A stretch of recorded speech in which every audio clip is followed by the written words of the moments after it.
What's up, everybody? Mike Lindsley here with you on the Built in Buffalo podcast network. Listen, 7 days a week, man. Video, audio, articles, builtinbuffalonews.com. Make sure you go subscribe and rate and review the podcast. Download that. Get us on Twitter at builtinbuffalo_. And you can listen to my Pandemonium podcast every single Wednesday. It drops. And this week, I'm going to recap the Steelers game. I'm going to look ahead to the Kansas City Chiefs. And oh, by the way, Hall of Fame head coach Marv Levy, 4 straight Super Bowls.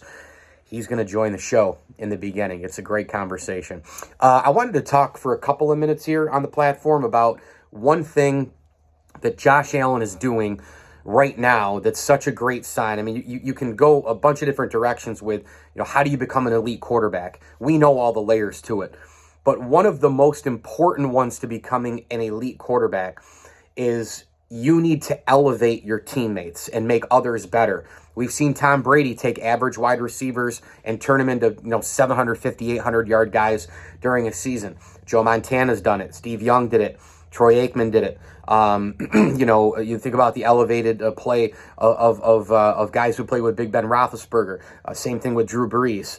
Same thing with Peyton Manning. John Elway did it for sure. So, Johnny Unitas used to do it, Bart Starr. The elevation of players because the quarterback is so good and so in lockstep with those players, whether it's, practices or the off-season workouts and flying to a destination and working together, camaraderie off the field, parties, all that kind of stuff. The quarterback leads the way in the room. And, you look at this past week, it was just another indication of what's happening with these Bills wide receivers. I mean, they are so undermanned. It's not even funny on both sides of the ball, week in and week out. This past week, they're without Isaiah McKenzie. They're without Jamison Crowder. They're without Dawson Knox. We didn't know if Gabe Davis's ankle, surprise, it looked pretty good. But, we didn't know going into the game if it was 100%.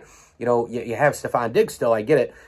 Turns out Gabe Davis's ankle was fine. But where's the other production coming from if for some reason the Steelers had their way with Diggs or Davis? Well, Khalil Shakir gets into the mix. And you look at the elevation, you look at the growth of a Khalil Shakir. I mean, I love that pick, the 5th rounder out of Boise in this past draft, because I just thought he was a perfect shifty guy. He can also play special teams and return kicks. But the evolution of his game through Josh Allen, it's been remarkable. And you can say the same thing about Gabe Davis since last year's playoff game in Kansas City. Now going into this year, he has a monster game against the Pittsburgh Steelers, this past weekend.